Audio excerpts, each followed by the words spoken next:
organisé la première conférence. Elle est la première, il y a d'autres qui vont suivre parce que nous avions prévu une fois le mois une grande conférence liée à une thématique d'actualité. Et nous avions prévu des modules de formation des jeunes capables de prendre un engagement, de défendre leur patrie parce que vous savez que les jeunes souffrent de deux maladies, c'est la corruption, c'est la flatterie.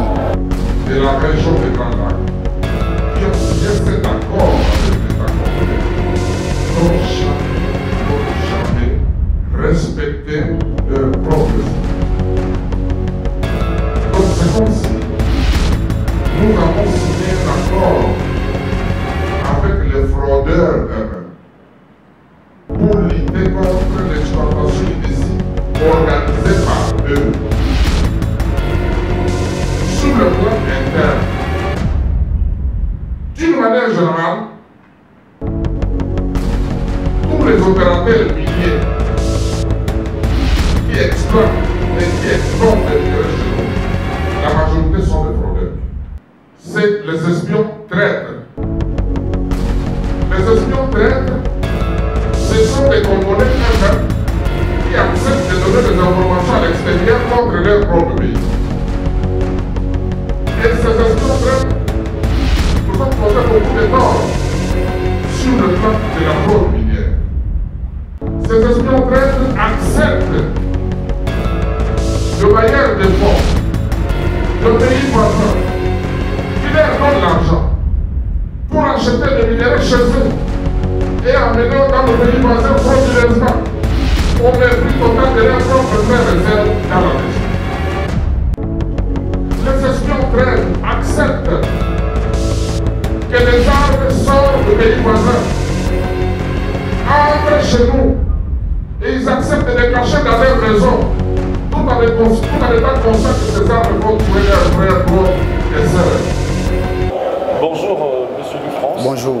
Recteur de l'école des communicateurs, vous venez de mettre en place une structure pour aider les jeunes à défendre leur patrie. Quel est en principe le vrai objectif de cette structure? Nous visons le premier objectif, l'encadrement des jeunes, l'engagement patriotique et révolutionnaire. On voudrait voir les jours à venir le jeune révolutionnaire déterminé à gagner et à défendre leur propre patrie. Et on voudrait, à l'issue de l'école des communicateurs, les fruits qui seront mis en musique soient les défenseurs, les vrais défenseurs de la patrie. Voilà pourquoi à l'école des communicateurs, nous avions organisé la première conférence. Elle est la première, mais il y a d'autres qui vont suivre parce que nous avions prévu une fois le mois une grande conférence liée à une thématique d'actualité. Et nous avions prévu des modules de formation des jeunes capables de prendre un engagement, de défendre leur patrie parce que vous savez que les jeunes souffrent de deux maladies, c'est la corruption, c'est la flatterie. Et en mettant fin à cette hémorragie, nous sommes plus que convaincus que plus rien ne sera comme avant. Et c'est avec le jeune de l'école des communicateurs que ça doit avancer. Mais qu'est-ce qui se trame derrière cette initiative lorsque vous dites quelque part qu'on doit avoir ici des gouverneurs, on doit avoir des députés nationaux? Qu'est-ce qui se trame derrière cette initiative? Nous avions dit que si les jeunes ont des ambitions, il faut les encourager à avoir ces ambitions-là. Et si les jeunes ont des ambitions, ces ambitions ne peuvent pas être étouffées en amour. Et si les jeunes demain disent que nous voulons, à l'issue des formations subies à l'école des communicateurs, nous voudrons les mettre en pratique, il faut les accompagner parce que l'école des communicateurs n'est pas un mouvement citoyen. L'école des communicateurs est un circuit scientifique, est un outil de communication mis en place pour qu'à l'issue... Un parti politique qu'on l'aurait autrement? Non, mais si c'est un parti politique, on le ferait parce que créer un parti politique au Congo n'est pas une infraction. Mais si nous ne l'avions pas fait, parce que nous trouvons l'inopportunité de créer un parti politique, parce qu'on peut faire mieux sans être dans un parti, nous évitons qu'en créant un parti que nous allions diluer dans une plateforme de musique sangisa de gourous, nous voudrons travailler en indépendant comme une structure de jeunes de réflexion, comme un club d'amis. Ça nous garantit l'indépendance et la neutralité. Merci beaucoup. Merci. Juste après cette introduction, nous allons suivre l'hymne justement de cette école des communicateurs. Et puis bien après, nous allons vous présenter les conférenciers du jour, ceux qui vont nous parler aujourd'hui. Et bien après, nous allons leur donner la parole. Mais avant tout cela, avant la conférence proprement dite, nous avons invité le responsable de cette structure, École des communicateurs, qui va nous brosser succinctement l'historique mais aussi va procéder à la présentation du comité qui gère la structure école des communicateurs. Et ça nous donnera maintenant l'occasion d'échanger, de suivre les exposés, et puis après, il y aura un temps d'échange, nous allons échanger, et puis après, nous allons cheminer vers la fin de notre programme. Nous allons vous présenter toutes nos excuses au nom de toute l'organisation. Voilà, sans plus tarder, de l'école des communicateurs pour nous entonner l'hymne de l'école.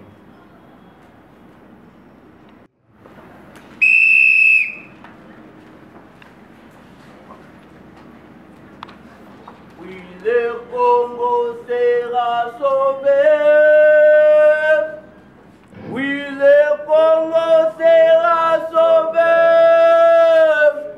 par le sang de la croix. Oui, le Congo sera sauvé.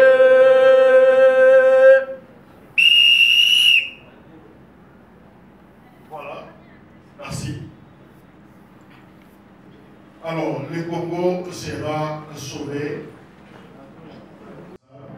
à l'initiateur de cette vision.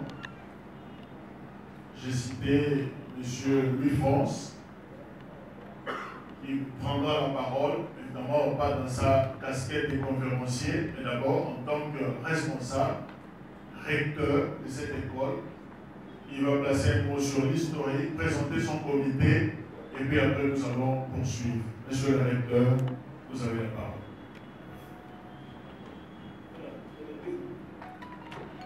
Merci beaucoup, monsieur le modérateur, de la parole.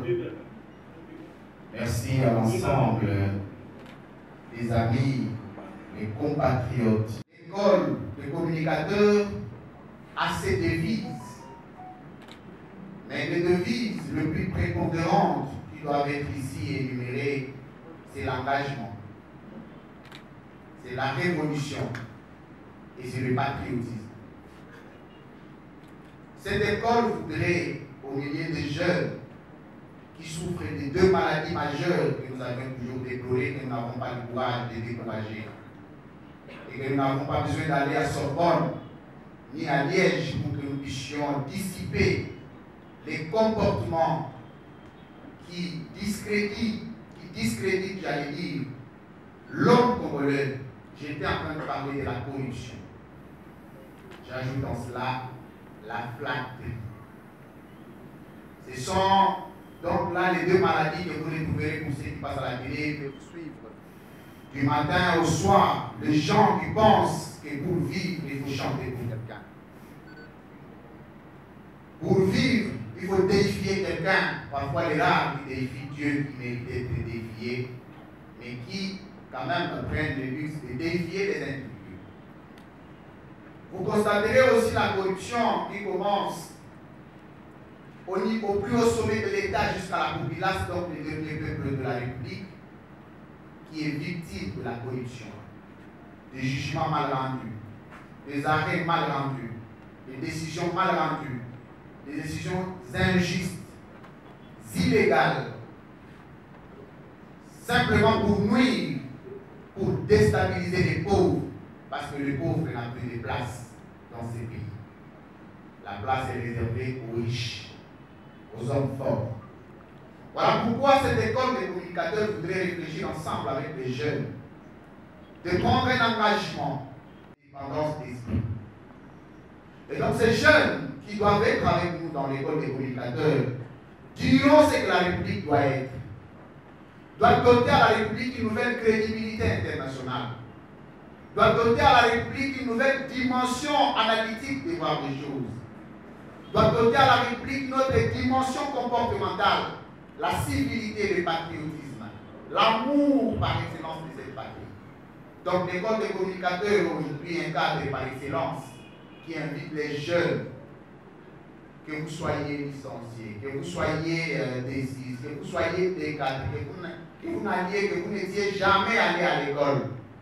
L'école des communicateurs est ouverte pour tous ceux qui désirent et qui ont la volonté de changer ces pays ensemble, avec une vision rationnelle des choses pour qu'en quelques lignes, en quelques années, en quelques mois, que nous puissions changer quelque chose dans notre pays. Parce que l'histoire retiendra qu'il y avait une école de communicateurs qui s'était lancée. Et cette école a changé et a transformé les jeunes Congolais de la corruption à la rationalité, a transformé les jeunes Congolais de la flatterie aux hommes normaux. Je souhaite une bienvenue à l'ensemble des membres volontaristes venus dans cette tentaculaire et magique salle de Bianca Hotel pour réfléchir ensemble sur l'engagement que nous devons tous prendre pour retirer les jeunes Congolais de l'esclavagisme et de la dépendance mentale dont il est victime. En quelques lignes, je voulais dire que l'école des communicateurs est le berceau du savoir, parce que là, nous parlons de la science. Nous allons au-delà des étiquettes politiques. J'ai terminé en disant que l'école des communicateurs est un triangle épistémologique de la science qui apprendra aux jeunes Congolais la responsabilité, le charisme dans la manière de faire les choses. Je vous dis merci très sincèrement et je m'en laisserai au moment opportun dans une nouvelle casquette ici me présenter le conférencier avec un terme bien précis et réfléchir sur ce que nous avions prévu en quelques lignes pour qu'ensemble nous puissions bâtir un Congo émergent pour tous. Merci.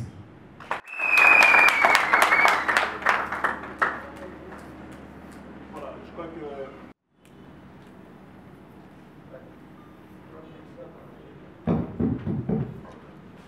Merci. Merci beaucoup, monsieur le modérateur, de m'avoir accordé la parole. De prime abord, je voudrais d'abord féliciter et remercier les corps, les communicateurs, les jeunes révolutionnaires dans mon pays. Je pense qu'ici, nous ne parlons pas FCC caché. Ici, nous ne parlons pas d'Amoka ensemble. Ici, nous parlons de la terre de nos ancêtres. Rien que ça. Et à ce titre, les sujets que je vais développer, qui concernent la lutte contre la fraude dans notre pays, j'ai quand même l'obligation et l'honneur d'apporter une petite modification dans la présentation que je viens de suivre. Je devrais apporter ça depuis longtemps. Là où c'est dit, il fut coordonnateur national de lutte contre la fraude minière. Non. Je suis coordonnateur national jusqu'à nos jours, chargé de lutter contre la fraude minière dans notre pays, outre que mes fonctions de directeur général. Je coordonne la lutte contre la fraude minière dans notre pays sur base d'un accord signé par nos chefs d'État à Lusaka. Les recommandations du Conseil de sécurité se sont réunies à Lusaka. Ils ont décidé de lutter ensemble contre l'exploitation illicite. Il y a eu des recommandations. Chaque pays devrait mettre en place une commission nationale de lutte contre la fraude minière. Et cette commission va travailler avec les autres commissions des États membres de la région de Grand Lac, pour que les groupes armés qui portent préjudice à l'avenir de tout un peuple à l'est du pays ne continuent plus à exploiter et à exporter le minerai. Malheureusement, force est de constater que les chefs d'État signataires de la région de Grand Lac, qui ont signé cet accord avec l'État congolais, n'ont jamais, alors jamais, respecté leur propre signature. Donc c'est comme si nous avons signé un accord avec les fraudeurs eux-mêmes pour lutter contre l'exploitation illicite organisée par eux. C'est ça la difficulté. Alors comme c'est une question diplomatique qui concerne les États, nous avons signé, luttons ensemble dans la région des Grands Lacs contre l'exploitation illicite de nos minéraux. Mais nous avons signé avec des États qui organisent justement cette exploitation illicite dans notre pays. Je vais vous surprendre en vous disant que chez nous en République démocratique du Congo, il n'y a pas de groupe armé. Beaucoup de gens parlent de groupes armés à l'est du pays. Moi, je tiens à vous confirmer ici qu'à l'est du pays, il n'y a pas de groupe armé. Mais par contre, il y a des militaires identifiés avec les numéros matricules de pays voisins qui entrent chez nous pour s'appeler groupe armé. Il faut que ça soit clair. Il y a des militaires venant de pays voisins, payés là-bas chez eux au ministère de la Défense de pays voisins, infiltrés en République démocratique du Congo. Et ces gens-là qui sont le pays voisin pour venir chez nous afin d'exploiter les minéraux, ils doivent avoir une couverture. Ils ne vont pas s'appeler l'armée terre. C'est pourquoi ils s'appellent ici chez nous groupe armé. Mais c'est des militaires de pays voisins. Parce que s'ils sont chassés chez nous, si l'armée congolaise les chasse, ils rentrent chez eux et ils travaillent dans leur armée chez eux. C'est ça. Vous avez vu la guerre de 1-23. On les appelait groupes armés en République démocratique du Congo. Lorsqu'on les a chassés, maintenant ils sont où? Ils sont rentrés chez eux, non? Chez eux, dans leur famille et dans leur bureau, chez eux. Donc, il y a une confusion que les Congolais, particulièrement l'école de la communication, devraient retenir. Il n'y a pas de groupes armés qui organise l'exploitation illicite des minéraux en République démocratique du Congo. Par contre, il y a des armées étrangères qui exploitent chez nous et qui s'appellent groupes armés. Ils se donnent des noms. Un exemple très simple. Si vous allez dans le territoire de Massisi, dans le secteur de Rubaya, vous allez trouver le groupe armé qu'on appelle Nyatura. Ces Nyatura qui sont là-bas, qui exploitent au départ, pendant la journée, ce sont des réserves. Et la nuit, ils sont groupe armés. Mais ce sont des militaires venant de pays voisins. Si vous les attaquez, ils sortent de la frontière, ils rentrent chez eux. Et ils peuvent faire sortir par jour 3 à 4 tonnes par jour de minéraux. Ça traverse leur pays, les coltans. Et leur pays se transforme au premier exportateur du coltan dans le monde. Alors qu'au Rwanda, il n'y a pas de site d'exploitation de coltan. Il n'y a pas de groupe armé en République démocratique du Congo. Ce sont des militaires venant de pays voisins qui s'appellent groupe armé. Il faut que l'école de communication retienne ça. Et nous devrons nous organiser. Parce que vous savez que la communication, depuis longtemps, ce qu'ils ne savent pas, la presse, c'est le 4e pouvoir. Si la communication est puissante, la France aujourd'hui, c'est parmi les pays européens les plus suivis sur base de la communication. si nous communiquons correctement et nous communiquons bien, il y a possibilité à ce que le peuple se prenne en charge pour résister contre la présence de militaires étrangers qui s'appellent groupes armés chez nous. Ça, c'est la première des choses. Ce qu'il ne faut pas confondre avec des jeunes du quartier à l'est du pays qui s'organisent pour résister contre le viol de leurs sœurs et mères dans leur village. Ça veut dire que des gens, des groupes de militaires venant de pays voisins entrent dans votre quartier pour violer votre maman, violer votre sœur, tuer votre papa. Vous, comme jeunes du quartier, vous allez faire quoi? Vous n'allez pas vous organiser? C'est ça qu'on appelle groupe armé congolais.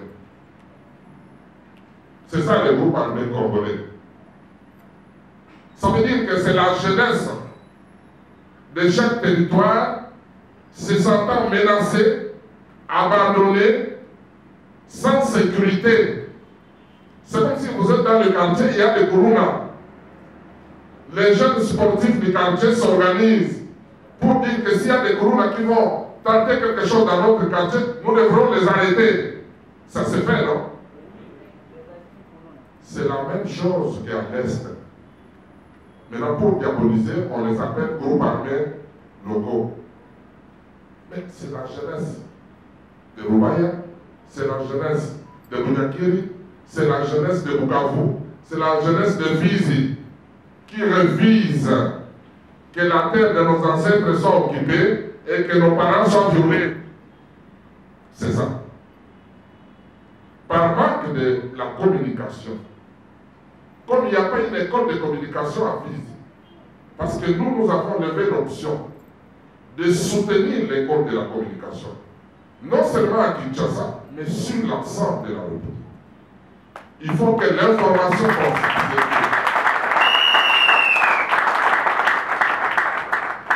Kinshasa, c'est juste notre cellule de combat organisationnelle. Mais il faut que l'école de communication soit sur l'ensemble de la République pour préparer notre peuple à la résistance, afin que nous ne soyons pas totalement un peuple pris en otage. La fraude minière. La fraude a une complicité multiple. Il y a la fraude qui bénéficie justement de la complicité interne, et il y a aussi la fraude qui bénéficie de la complicité externe. Sur le plan interne, d'une manière générale, tous les opérateurs miniers qui exploitent et qui exportent les minerais chez nous, la majorité sont des fraudeurs. Parce que la fraude est aussi fiscale. Lorsque vous exportez les cobaltes du Katanga vers l'extérieur, les lots prêts à l'exportation, ça veut dire par certificat d'origine, vous devrez avoir 30 tonnes. Mais il y a des opérateurs miniers qui vous déclarent 30 tonnes alors qu'il est en train d'exporter 45. Les 15 tonnes n'est pas prise en charge. C'est aussi la fraude fiscale. C'est-à-dire des opérateurs miniers qui travaillent chez nous en toute légalité, mais qui font échapper les recettes de l'État sur base de cette fraude fiscale. Et lorsqu'ils arrivent à la douane, il y a le pont bascule, appelé à déterminer le poids réel. C'est là où il y a des manœuvres pour que la marchandise continue le parcours sans nécessairement que le recette de l'État soit encaissé. C'est notre forme de fraude. Et cette fraude, nous avons toujours combattu. Lorsqu'on constate cela, soit on ferme les activités de l'opérateur minier, soit alors on l'interpelle. Je ne sais pas si vous avez suivi les années passées, j'ai eu à faire arrêter le minerai plus de 22 camions qui voulaient sortir de Katanga. J'ai même suivi d'autres minéraux sortis déjà frauduleusement jusqu'à l'Afrique du Sud. Je suis allé en Afrique du Sud pour les faire saisir pour les comptes de la République. Donc, la fraude, il y a aussi la complicité des Congolais eux-mêmes. Je vais vous donner un petit secret. Partout dans le monde, et ça, il faut vraiment écrire et retenir. Partout dans le monde, il y a 3 sortes d'espions. Il n'y a que 3 sortes d'espions. 1, il y a les espions légaux. Les espions légaux, ce sont des ambassadeurs et corps diplomatiques qui sont accrédités chez nous. Tout comme nous aussi, nous avons accrédité nos ambassadeurs chez eux. Quelle est la mission des ambassadeurs dans notre pays? 1, connaître l'organisation militaire de notre pays. Ils doivent savoir notre expertise militaire. Si nous sommes attaqués, nous avons quelle supériorité de feu, à quel niveau nous pourrons nous défendre. Les ambassadeurs ont besoin de connaître ça. C'est pourquoi ils sont ici. Les ambassadeurs doivent connaître notre organisation économique. Si vous avez la monnaie forte, et quel est le secret de votre stabilité économique? Si vous êtes stable, et comment on peut faire pour vous déstabiliser s'ils sont en conflit avec vous sur le plan économique? C'est leur mission. 3, ils ont besoin de connaître l'organisation politique de votre pays. À quel niveau ils peuvent exploiter ou utiliser les politiciens contre leurs propres frères pour leurs intérêts. Parce qu'entre nous et le blanc, il n'y a pas d'amitié, il n'y a que des intérêts. Ça, il ne faut pas rêver. Ça, c'est la première catégorie des espions. Les ambassadeurs et corps diplomatiques. Deuxième catégorie des espions. C'est ceux qui viennent avec la couverture internationale, les organisations internationales. Ils ont la même mission que les ambassadeurs. Au commissariat pour les réfugiés, Croix-Rouge internationale, CICR, tout ce que vous voulez. Lorsque vous regardez de près dans ce genre d'organisations, c'est beaucoup plus des agents de services de renseignement de tous ces pays-là aussi. Avec la même mission que les espions légaux. Mais troisième catégorie, et c'est là où il y a un problème, c'est les espions traîtres. Les espions traîtres, ce sont des Congolais eux-mêmes qui acceptent de donner des informations à l'extérieur contre leur propre pays. C'est là où nous avons un très sérieux problème, ici chez nous. Les espions traîtres. J'espère bien qu'au niveau de l'école de la communication, instrument de combat dénationalisme, il n'y aura pas des espions traîtres qui vont donner des informations contre l'école, contre leur propre pays à l'extérieur pour le positionnement. Et c'est la troisième catégorie-là des espions qui nous cause des problèmes en République démocratique du Congo. Vous pouvez élire quelqu'un. Vous croyez que vous avez élu un député, il sera réellement au service de son peuple, alors que lui, il est au service de puissance occidentale. Pendant ce temps, vous l'avez élu, alors que c'est un espion traître. C'est pourquoi, au niveau de l'école de communication, nous devrons travailler dans le sens que les espions traîtres qui sont prêts à trahir la nation pour leurs intérêts, les espions traîtres qui sont avec vous, mais ils travaillent pour l'Occident, ne puissent pas avoir la place dans la gestion des choses publiques dans notre pays. C'est un travail de l'école de communication. Et ces espions traîtres nous ont causé beaucoup de tort sur le plan de la fraude minière. Ces espions traîtres acceptent le bailleur de fonds de pays voisins qui leur donne l'argent pour acheter le minerai chez eux et amenés dans le pays voisin frauduleusement, au mépris total de leurs propres frères et sœurs dans la maison. C'est ça la vérité. Les espions traîtres.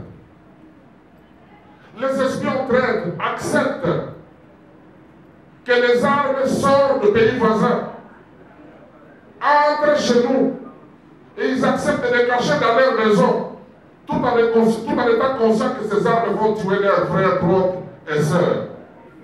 Les espions traîtres. Et ça, nous avons un problème sérieux avec les espions traîtres. C'est pourquoi vous trouverez que nos minéraux continuent à traverser vers le pays voisin. Parce qu'il y a des espions traîtres qui acceptent de servir la cause du pays voisin.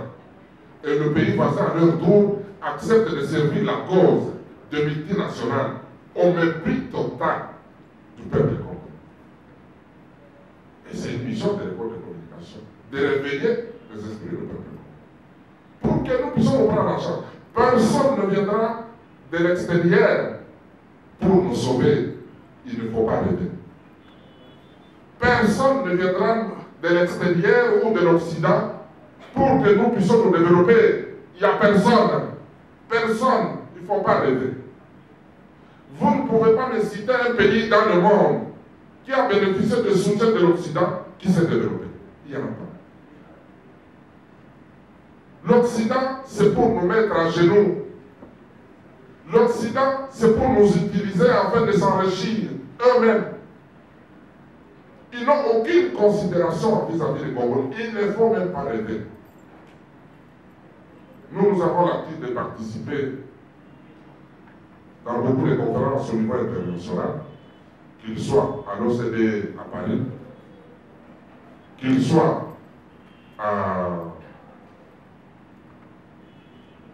aux Nations Unies, au Conseil de sécurité.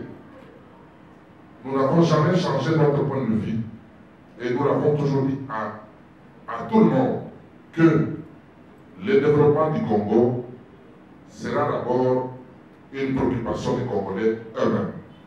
Ça ne viendra pas de l'Occident.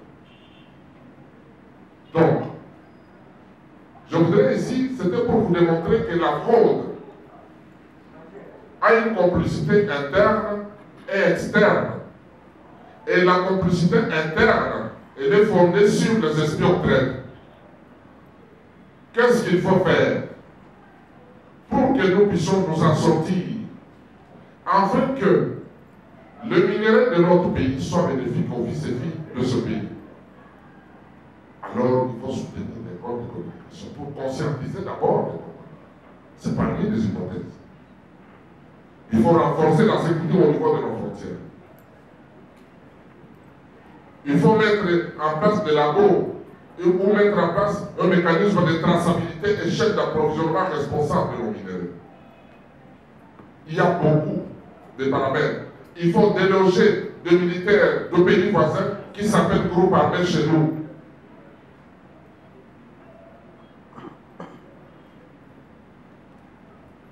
Selon le principe de notre débat, vous n'allez pas seulement m'écouter.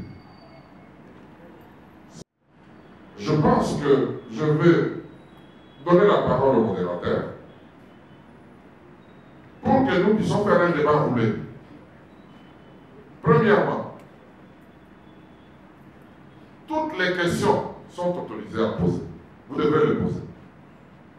Parce qu'il s'agit de problèmes liés à notre vie et à notre survie comme un peuple. Toutes les questions, même les questions qui gênent, il ne faut pas me flatter dans les questions.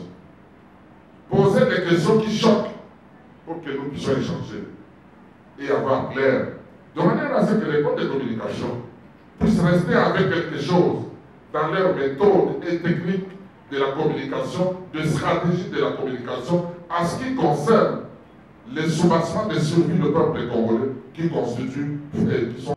C'est avec Louis-France Ousikessa Dotila, qui est recteur de l'école des communicateurs.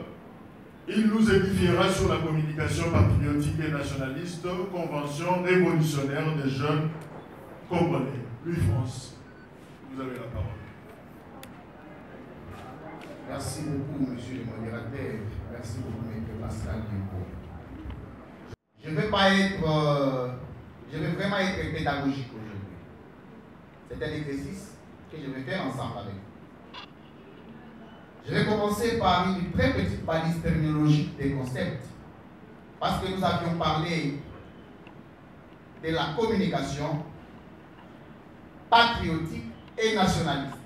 Il faut que les concepts soient définis pour que nous comprenions à l'issue de cette conférence les résolutions qui seront soulevées soient canalisées vers une définition conceptuelle.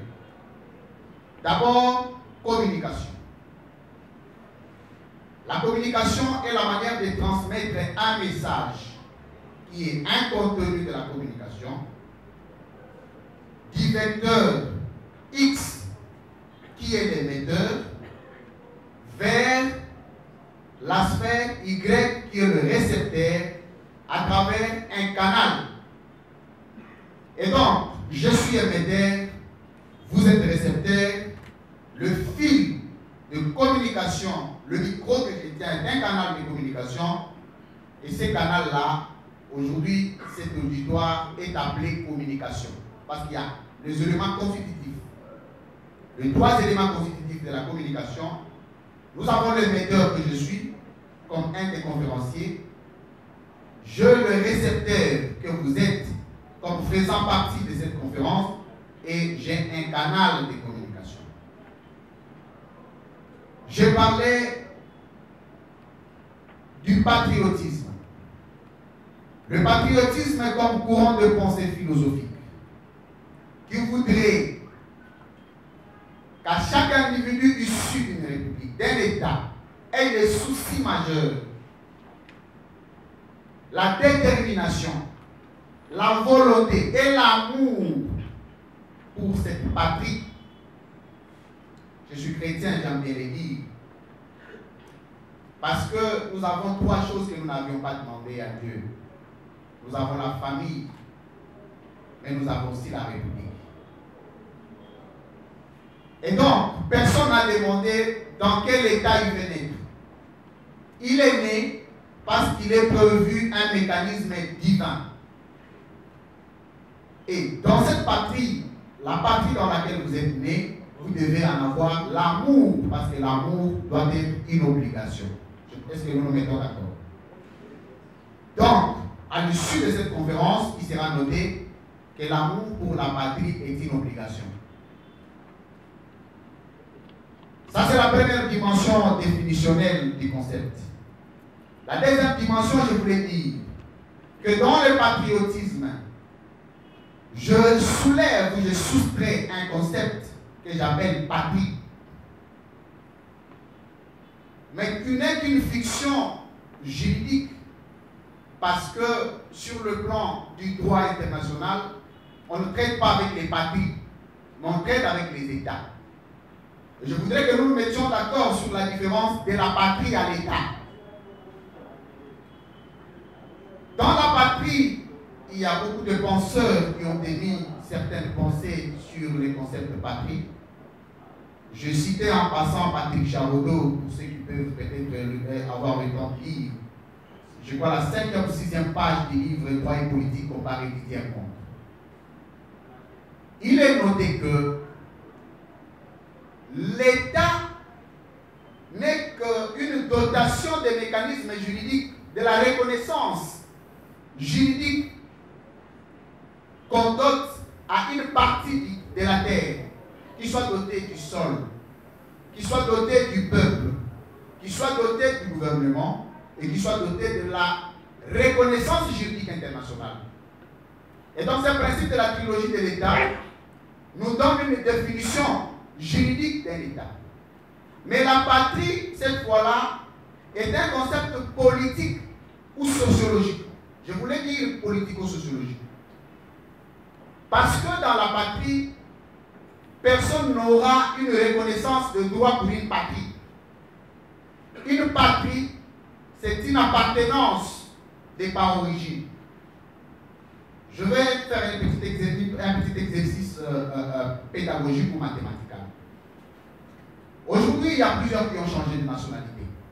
Ils sont devenus français, ils sont devenus allemands, ils sont devenus belges, ils sont devenus américains. De la peau noire, parce que je ne parle pas ici le racisme, mais vous ne deviendrez jamais un Américain, parce que Barack Obama ne l'avait jamais été. Parce que les Américains, au fond intérieur de leur intime conviction, avaient dit à Barack Obama qu'il était un noir. Il n'existait pas un noir américain. Il existe soit vous êtes américain, vous êtes blanc, soit vous êtes africain, vous êtes noir. Il n'existe pas une approximation. Et donc vous pouvez appartenir à un état de principe, de loi de ces pays qui prévoit que vous pouvez être soit par appartenance, soit par filiation, soit par plusieurs autres principes qui font de vous un appartenant à un État. Mais les origines resteront les origines. Voilà pourquoi on vous dira que vous êtes américain d'origine congolaise. Vous êtes français d'origine congolaise. Vous êtes allemand d'origine congolaise. Pourquoi? Parce qu'on vous dit que vous pouvez aimer notre pays comme seconde patrie, mais vous avez une patrie de par votre origine que vous devez aimer. Et à tout moment, le document peut vous trahir pour dire, écoutez, ce n'est pas votre république. Mais personne ne viendra vous demander que vous n'êtes pas congolais, si vous savez les trouver. Et donc, l'amour de la patrie ici allait être un fardeau pour chacun de nous. Parce que nous ne serons jamais à l'aise ailleurs, si ce n'est pas en République démocratique du Congo. Maître Pascal Mimbo le disait, comme s'il m'avait complété, il m'a anticipé, ne le sachant pas. J'ai élagué plusieurs rubriques de mon exposé parce qu'il les avait écrites. Et donc, la patrie que nous allons construire aujourd'hui doit être une patrie fondée essentiellement sur l'amour.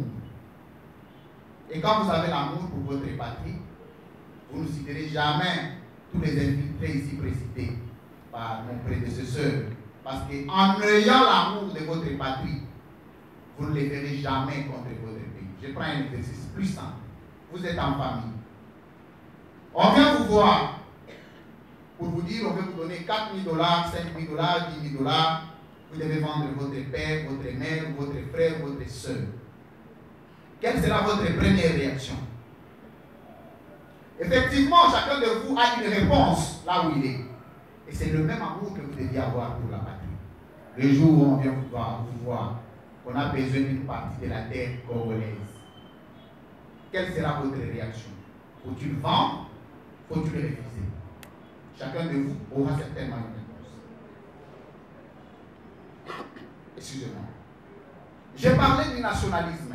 J'ai ajouté un autre courant de pensée philosophique qui voudrait qu'en dehors de l'amour de la patrie, elle, a ses doctrines, a ses principes, a ses exigences, a ses principes coutumiers. Et quand vous êtes nationaliste,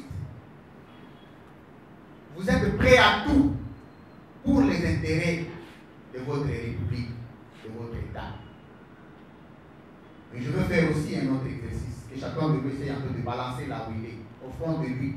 Combien de pourcents il donne à son sens nationaliste ou à son nationalisme? Combien de pourcents tu peux donner avec toi-même? Et combien de pourcents du patriotisme que tu peux donner avec toi-même? Je crois qu'à la fin, on nous dira, chacun nous posera la question. L'histoire nous demandera ce que nous avions fait après avoir bénéficié de tout. D'abord de la nationalité. Qu'est-ce que nous avions fait de ces pays? Ça, c'est une conscientisation de l'école des communicateurs qui voudrait que ceux qui font partie de l'école des communicateurs ne soient pas des lumumbistes. Parce que chaque les 17, chaque les 16, les gens passent pour dire nous sommes les lumumbistes, les mouzéistes et pour manger les kabylistes. Mais je voudrais voir les Kabila et les Lumumba. C'est ce que j'ai toujours dit. Qu'il existe une différence entre un lumumbiste qui est devenu un courant de pensée non certifié, parce qu'avant que vous n'existiez comme courant de pensée philosophique, il faut que ce qu'on appelle en épistémologie les doxa, la dimension critique de la science, vous certifie la qualité. Mais vous êtes du lumumbiste, vous n'avez rien fait du lumumbisme. C'est seulement pour avoir passé à la télé, pour avoir organisé 3-4 télévisions, ou pour avoir appartenu à un parti politique. Je crois non. On veut voir d'autres Lumumba. Je prends un exemple. Le premier. Quelqu'un qui est prêt à se lever contre les intérêts pour la République. Quelqu'un qui est censé tenir un discours virulent. Parce que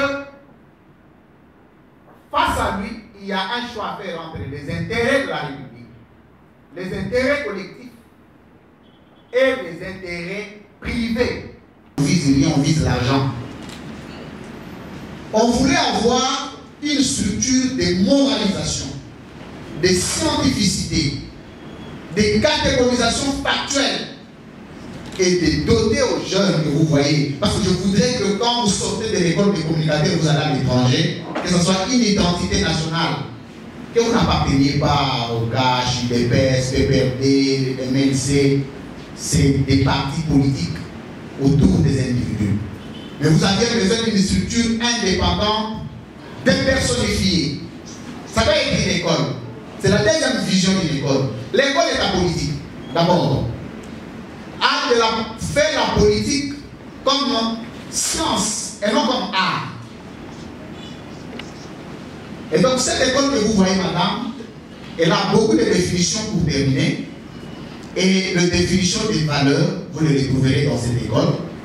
Vous ne regretterez pas de vous avoir inscrit ou inscrite parce que l'inscription est aussi gratuite. L'entrée a été déjà gratuite. Déjà, c'est la seule école qui ne fait pas payer les Minerva. Je suis au niveau de la fiction. Deuxième dimension sociologique de l'école. L'école aussi va disposer des documents de travail. Si à notre niveau, nous pouvons nous organiser pour dire, bon, écoutez, après ici, il faut vous doter là le gouvernement. Donc, nous avons un outil scientifique. C'est des micros. Mais il faut que ces jeunes-là soient formés à l'école. Qu'on leur dise, quand vous êtes face au cours, quelles sont les attitudes à prendre. Quand vous êtes face aux imposteurs, quelles sont les attitudes pédagogiques et scientifiques à prendre. Et ces jeunes-là seront grands demain, madame. Rassurez-vous, prenez ma parole, et donnez-nous 3 mots. Cette école parlera d'elle. Merci. Pour les développements en Afrique, est-ce que l'école minière ou les mines de la RDC peuvent aider la République à se retrouver dans cet agenda? Parce que dans cet agenda, les résolutions parlent plus de l'énergie de la RDC que des mines. Puisque vous êtes là, communicateur dans une école de communicateurs, est-ce que nous pouvons espérer que dans l'agenda 2063, les mines de la RDC nous aident à y parvenir? Merci. Merci.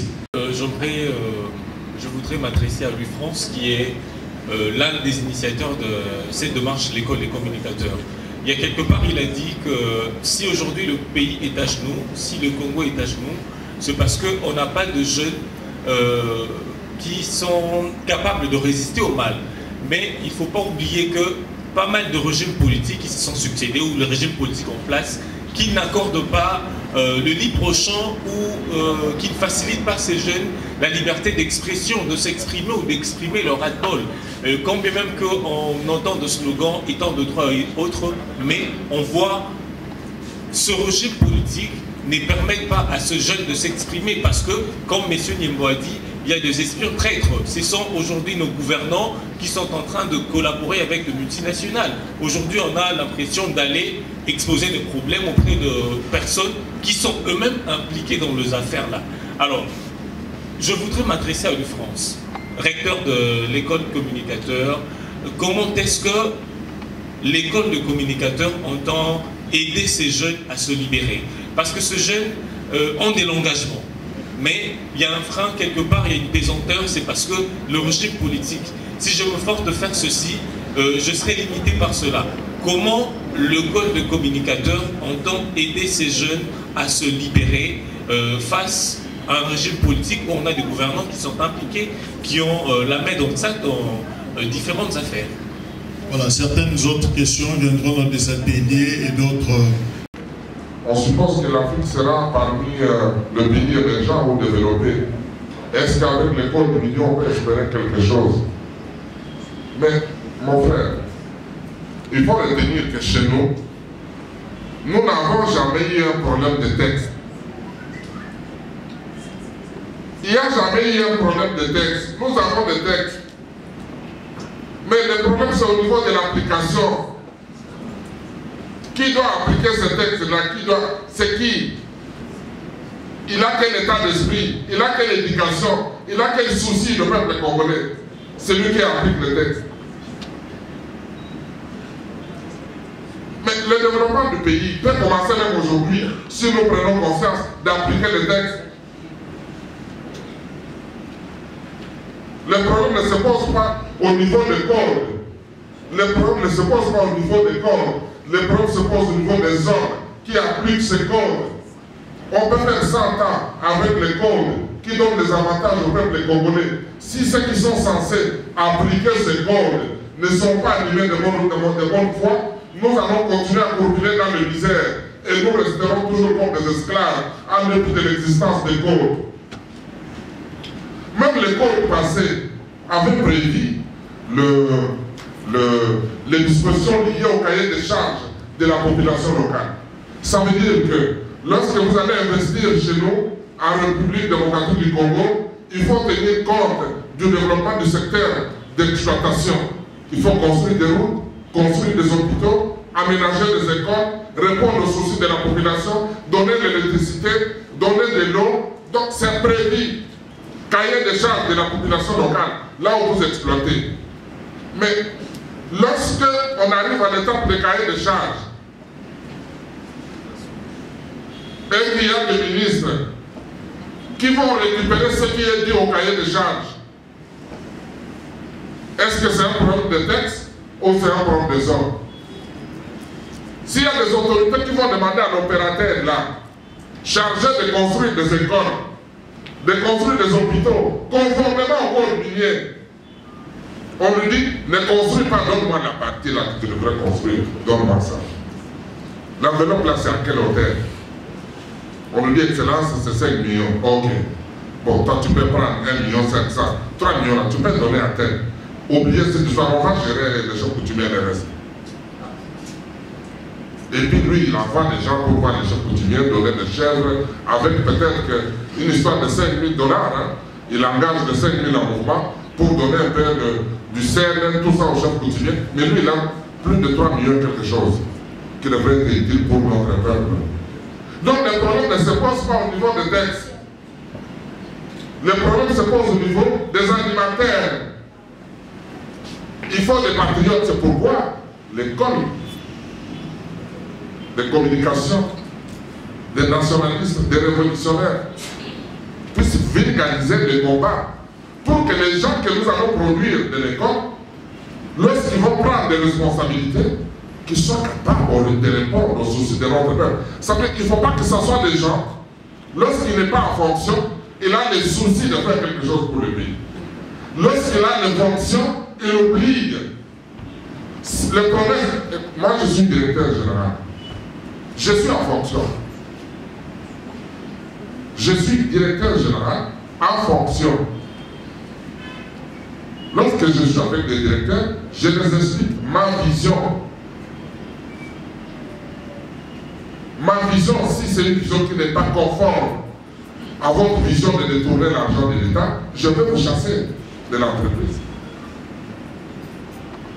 J'ouvre une action disciplinaire, on vous met dehors. Vous pouvez vérifier. Je venais de mettre dehors plus de 150. C'est pas parce qu'ils ont des fonds de blanc. Je demandais qu'on puisse vérifier l'authenticité des diplômes des agents parce que je sens que le travail attendu je ne vois pas. Je paye, mais je ne vois pas le travail attendu. Je pense que tout a été dit. C'est vrai, nous avons beaucoup de choses à dire pour notre pays. Mais les temps ne nous ont pas permis. Au niveau de l'école, nous avons continué à produire. Je voudrais ici, sincèrement, remercier les organisateurs, particulièrement Louis France et l'équipe, ainsi que la modération, une modération protocolaire au plus haut niveau, une modération suivie de la discipline sur l'organisation de débat. Je pense que c'est une modération que nous devrons aussi féliciter tout en applaudissant pour le modérateur. Je serai toujours disposé à l'école, si vous voulez me voir, il faut me voir à l'école de la communication. Ne viens pas me chercher au bureau, parce que je suis membre de l'école de la communication.